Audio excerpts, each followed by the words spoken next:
The leading component that challenges the growth perspective of the practice is the owner's vision. Everything rises and follows on the philosophies and the values of the owner. There's two ways to increase your revenue, and they're the first two things that need to be addressed before you worry about collections and reimbursement rates. Number one, it's either to increase annual patient visits or to increase the production per patient visit. Even though we had 3,000 active patients, Gary, he only had one hygienist. And right there was the governor or the ceiling, because one hygienist seeing 8 patients a day, 4 days a week, could see 32 appointments a week times 50 weeks a year, 1,600 appointments. And as he said to me over 35 years ago, his average patient came 3 times a year. So you take that capacity of 1,600 appointments divided by 3 visits a year, the capacity is 533 patients. Welcome back to another episode of Dental Marketing Theory. I'm your host, Gary Bird. I'm the owner of SMC National, where we help offices just like yours level the playing field against the big guys out there so you can grow the way that you want. And today we have Kerry Straine, who's the CEO and founder of Straine Dental Management and Straine Dental Consulting. Stay tuned. All right, we are live, and today I have Kerry here, and he's going to answer the question of what's the number one thing that he's seeing in the dental industry when it comes to helping dental practices grow. Gary, that's a loaded question. There are many components, but I'd say the leading component that challenges the growth perspective of a practice is the owner's vision. Everything rises and follows on the philosophies and the values of the owner. If your vision broken down into operatories is to have 3 chairs versus 30 chairs, be open Monday through Thursday versus being open 6 or 7 days a week, offering hygiene services up to a certain number of hygienists, all of those components coming together are going to put a ceiling on the amount of your productivity. You know, there's 2 ways to increase your revenue. And they're the first 2 things that need to be addressed before you worry about collections and reimbursement rates. Number one, it's either to increase annual patient visits or to increase the production per patient visit. So when we look at increasing annual patient visits, the doctors typically think about the work they're doing, the load on their shoulders, and it is tiring. Yeah, I mean, it takes a lot of work to be the technician performing the dental services Monday through Thursday, Monday through Friday, 4 days a week. Some doctors want to take their foot off the gas and work 3 days a week. That all works fine. But you've got to have a vision for how many chair hours you want for yourself. And if you're a general dentist, and we'll just speak in that context, since it's the largest portion of the available people, the professionals in the dental sector, think about how many hours you want to work. Think about how many operatories you want to have and how many hygienists you're going to have seeing the patients on a continuing care perspective.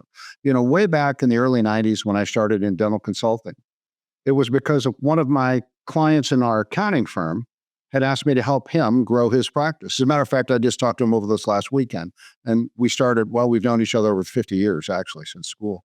But that being said, we came to the realization that even though we had 3,000 active patients, Gary, he only had one hygienist.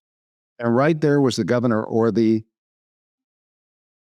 ceiling, because one hygienist seeing 8 patients a day, 4 days a week, could see 32 appointments a week times 50 weeks a year, 1,600 appointments. And as he said to me over, 35 years ago, his average patient came 3 times a year. So you take that capacity of 1,600 appointments divided by 3 visits a year, the capacity is 533 patients. There's only so much dentistry they need on an ongoing basis. And so the doctors then look and say, well, the easiest thing I can change, since change is difficult, is what I'm doing. And they go learn about implants. They learned about all-on-X cases. They learned in the past about sleep apnea or ortho or doing endo, all the things that they could move the needle with to get some lift in productivity.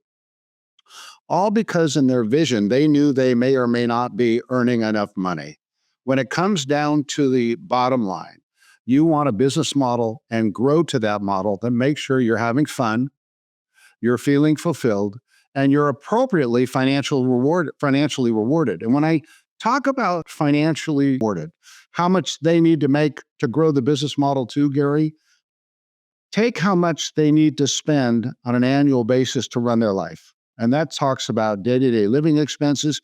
It could talk about house payments, taxes, insurance for life insurance, disability, long-term care, educational debt, all the things they want to do for the kids. Bundle it all up into one amount. And let's just say that amount you want to spend is $200,000 a year. Triple it. That's the net you need to have from your business after the business's collections minus operating expenses minus debt service. Because out of that net of 600, you're going to put that 600 into three equal amounts, three buckets. Number one is your taxes. At that level, it's going to cost you about $200, $250 a year to run your business. Personal, federal, and state income taxes. You're going to spend $200,000 a year on yourself. And the last, you need to save for retirement. As I said, when we were talking, getting ready for this conversation, my oldest son is your age. I'm 25 years older. And so it's just a reality. You're going to be 68 before you know it, just as your age versus just the other day you were in high school. So life goes on so quickly that people begin preparing for it the day they become an employee in the workforce. Growing to that business model needs to be cast as a vision. And for some of the entrepreneurially oriented people that have that entrepreneur mindset who say, do I have enough patients? I have an abundance of patients. I need more providers than I can manage with myself and 2 or 3 or 4 hygienists. Then I want to bring on a second doctor and more hygiene team, a third doctor and more hygiene team. We call those core teams the care team. 1 doctor, 2 hygienists. That model today should easily push out around $1.4 million, $1.5 million of revenue a year without any complex tweaking. When you look at that and you collect it, or 90% or more of it, then you should be able to hit that 600, 750 target. And that's just a vision of, that's an explanation of how we initially start with what do we need to grow to? And then the question becomes, how do we grow to? Love it. So the first thing that you said there that caught my attention is increase patient visits annually or increase average treatment per visit. There's a lot of like operating systems out there to how to operate your business, right? There's traction and there's scaling up and there's all these different things. But one of the problems with those systems is they don't tell you which answer is the right answer. They help you come to answer questions, but you don't know for sure which one's the right answer. So in that, let's say that those are the 2 options, right? I think that's right from a growth standpoint. How do I know which one to pick?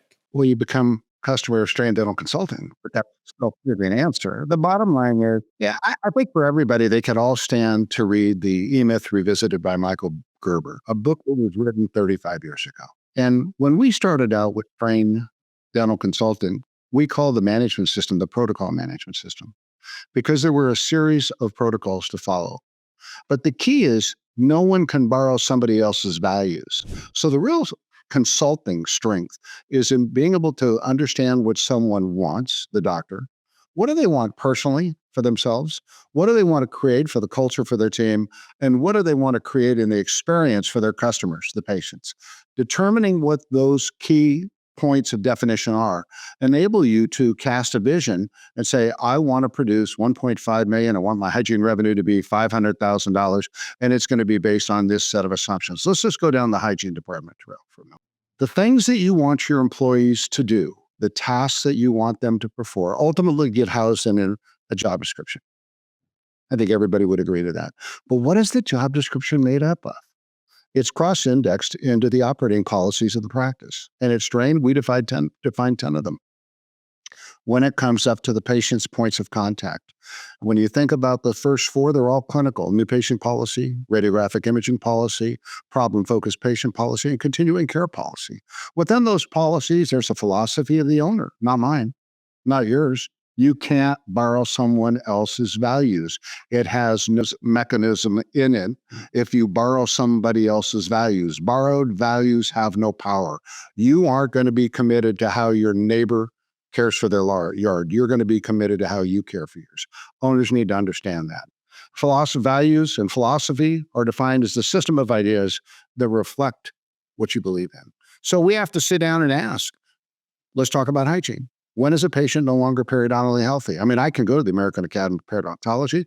I can go to the CDC and tell me 74% of people over the age of 65 have periodontal disease. I can have the CDC tell me that 47% of people over the age of 40, like you, have periodontal disease. But why is it that fewer than 10% of the patients being treated are being treated in hygiene under procedure codes, which indicates they have periodontal disease, having gone through SRP, initial period therapy, and into maintenance versus being a prophy. I mean, a prophy is a procedure we perform in the presence of periodontal health.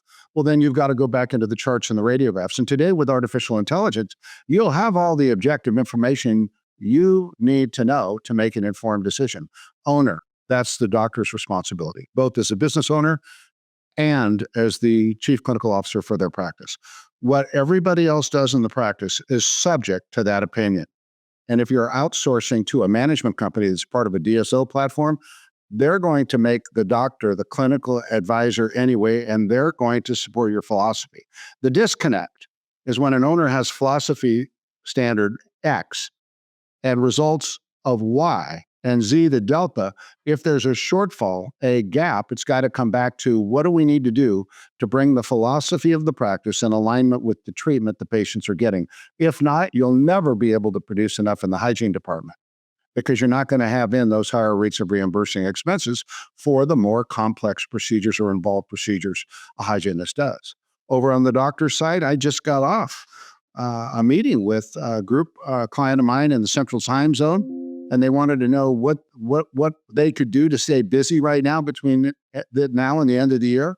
And within 2 minutes, I pulled up a report of 497 patients who've been diagnosed with crowns that have more than $500 of insurance left to use between now and 497. And they go, what do I do? I said, I'd start calling them tomorrow, or I'd start texting them and letting them know these patients need to be contacted to see how they want to use the benefits before they expire for procedures that you've diagnosed. And it's as simple as that. There's so much opportunity, Gary, waiting to be capitalized on.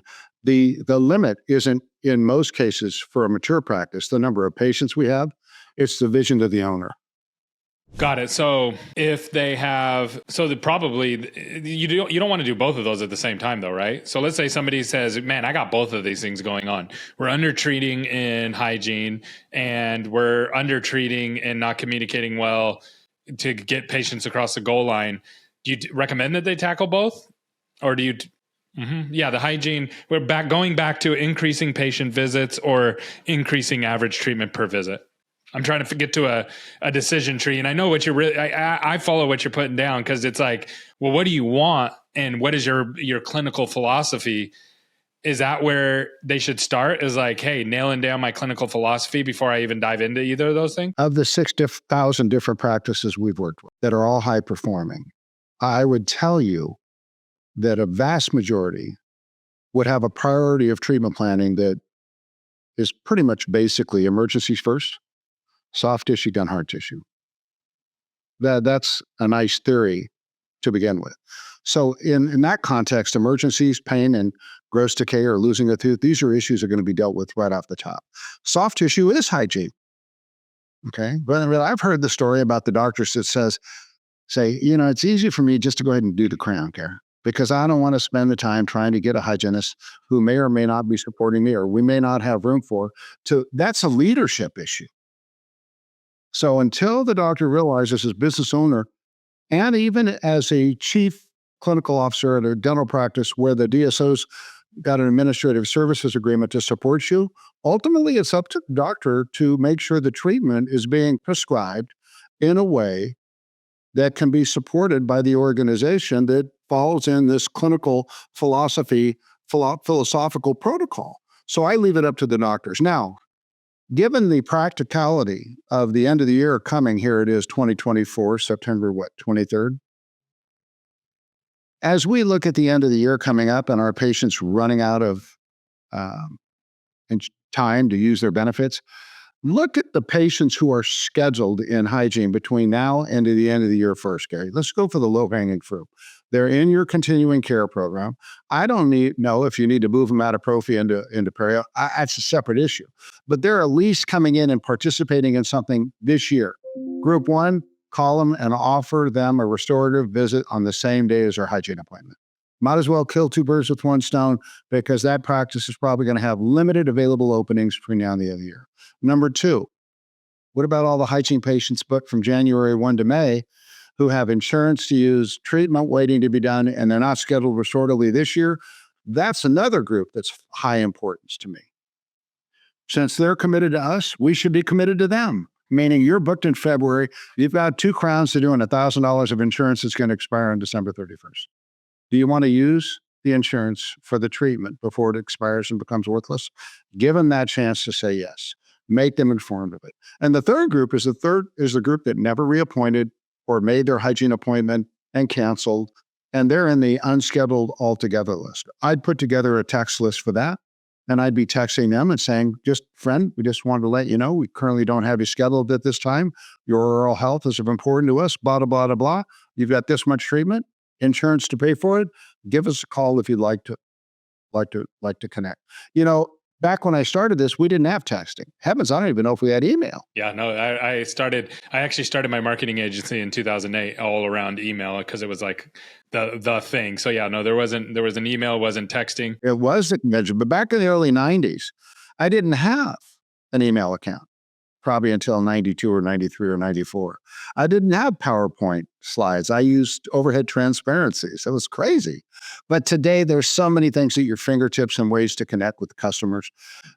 We were having that conversation in our Monday planning meeting this morning. So I think up for the doctor, the priority is you've got some patients that are in continuing care. You're moving towards a management of their state of health. That's great. I would make that my first list, and all your new patients that are coming in.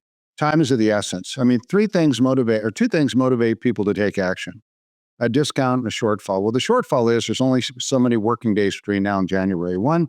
We've only got X amount of time. We'd love to get you in, and sorry if we can't, but you'll lose billions of dollars of dental insurance benefits. I love how you are actually getting at the root of these issues, because I'm asking you fairly simple questions, but your answers are complex in nature on purpose, because the problem is actually much deeper down to the doctor and how they're operating their practice and their clinical philosophies. And that, I love that. It challenges me in thinking through the problem. But as you're going through this, my processors are all going, and I'm like, okay, where's he going with this? And what's my next question? And I can start to realize really quickly why some dentists don't want to necessarily want this, like, all this burden on them to make all these decisions, right? Dentists suffer from decision fatigue because dentistry is interesting, right? You and I own a business. In our business, as we step away and do less of the day-to-day, our businesses are typically growing, and that's awesome. And that's what's great about entrepreneurship. But dental is not that way when you own one practice. It's actually, the more you step away, the less money you make. So it's like, how much work can you do plus be a CEO on the side? And so that's the complex issue that a lot of dentists run into. What are your thoughts on that when you're working with these dentists where you help them navigate that portion of it? 2 components to the answer. Number one, being a business owner isn't a part-time commitment. Just like being a parent isn't a part-time commitment. I have 4 children: Kevin, Kelly, Corey, and Cameron, and ages 42 to 36. They've been out of the house a very long time. They're all tremendously successful, and I'm proud of everything they do every day. My love for them never stops. My concern for them never stops. It's just the degree of involvement. But when they were at home, I had the responsibility. It was a 24/7 all the way through high school and college. Absolutely, for everything that I want to do, impart to my children, philosophically, as well as economically, and the quality of life that I wanted them to experience and have in the future. That's the same focus that we as business owners have to give to our mission, our vision, and the team that helps us carry it out. So that's the first part of it. Secondly, I think it's a misrepresentation to say you can have a turnkey business on a half an hour of management a week. Michael Gerber, well, the people that are charging $70,000 to $80,000 to $100,000 a year some of them are saying things like that, or even some charging $5,000 once. If you put in place this system, it's going to run for you, and you'll be system driven, not people driven. The system won't drive the people to perform the behaviors and maybe or maybe not achieve the results without a leader running the system. Now, in a DSO world, to a large degree, the non-clinical aspects of the system are assigned to the management team in the dental support organization. And that's housed within an administrative services agreement that very specifically says who does what, by when, and there is no why to it. Because once the doctor signs the agreement with the DSO, the why is there because he or she wanted to. But when they're a sole practitioner and they've got a team, you know what they usually do, Gary, is they rely on one or two super administrators that have grown up within them and become their right-hand person. And these people are awesome because they're putting in the time that owners appreciate. But you're not necessarily system-driven at that point. You're that person-driven. So I think back into the book, The E-Myth, one more time, talks about the 3 hats we as small business owners wear. You wear them and I wear. Number one, right now, you and I are technicians. We're performing tactical functions. That's 70% of your work week. 20% of my work week is on managerial aspects. And 10% of my work week is on wearing the entrepreneurial hat. As the entrepreneur, I'm planning to update my vision based on any changes in my mission, which doesn't really change over time. And I'm assessing the technology, the people, the strategies in order to deliver on the mission and accomplish the vision. About 10% of my time a week is what Gerber says, and I find that to be true. I got to make sure I'm counseling with people that understand what I'm talking about when I suggest there may be a change in the vision and mission. Because there's a lot of people that want a seat at the table but have never earned a seat at that table. Next, we get into the managerial aspects. That's taking the innovations of the entrepreneur and making sure you lay them out so they're understood, housed within the operating policies, and then your management system begins the training to certify that the team members have learned the new things you want done, or at least make sure they're competent to do the job you've already asked them to do based on former tactics housed within the policies. And you're leading them on a daily, weekly, and monthly basis to see the horizon of the future on a morning huddle. Yesterday, today, and tomorrow, limited horizon, weekly team meeting, last week, month to date, year to date, next 6 weeks, and on a monthly strategy meeting, looking out 7 months to make sure that you're properly prepared to take care of all the patients you want to see. That's the management system.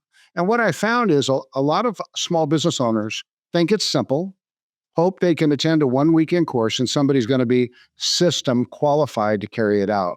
And what we see at Straine Consulting, working with the thousands of practices we've worked with, from startup practices to, but more typically, 98% of our practices are doing $1.5 million or more when we meet them, is something that we get hired to do, to be the advisor on helping them develop the strategies to implement a system, keep it updated, keep the team proficient to accomplish what they want.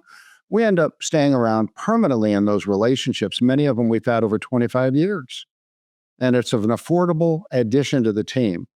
And it sometimes is something they move away from and they come back to us on, and that's okay. But whether we're working with individual practices that are doing $1 million to $20 million per location, which we have today, per location, I think probably our largest single location owned by a couple of guys is doing just south of $25 million a year in revenue. So there's a big vision there. Many different compartments, great team members, and they stay dedicated to it. But typically you're looking at $2 million to $6 million per location or a couple of locations. What starts to grow above these operating teams is a layer of supervision and then management. And from the strategy side, Straine Dental Management or Straine Dental Consulting becomes an integral part of that contribution. But I think when you come back to the 70% of a work week, let's say a dentist is working 28 hours clinically, 4 sevens. Not enough, in my opinion, for the average dentist, but that's what they're working. Then they're going to have 8 hours on the managerial aspect, and they're going to have 4 hours on the entrepreneurial aspect. So they're putting in a 40-hour work week. But the guy that thinks, the man or woman who thinks they can show up 10 minutes after the first patient's in the chair, go to the gym at lunch and leave at 4:30 when everybody's staying until 5:30, will find over time that revenue that they've plateaued at is going to have increasing overhead, which is going to eliminate their profitability. Then they're going to be stressed out. So this is a lot of good stuff and too much to cover on a podcast, to be honest with you. So you dove into a lot of deep areas and a lot of things to make people think. If someone wants to reach out to you and learn more about these kind of things, what's the best way to get in contact with you? My email is Kerry. It's my name, Kerry at Straine, STRAINE.com. Go to our website. There'll be a pop-up menu says, would you like to schedule a time with us? Go ahead and set it up. I have a meeting coming up here in about an hour and 40 minutes with a group. Awesome. Thanks so much for coming on.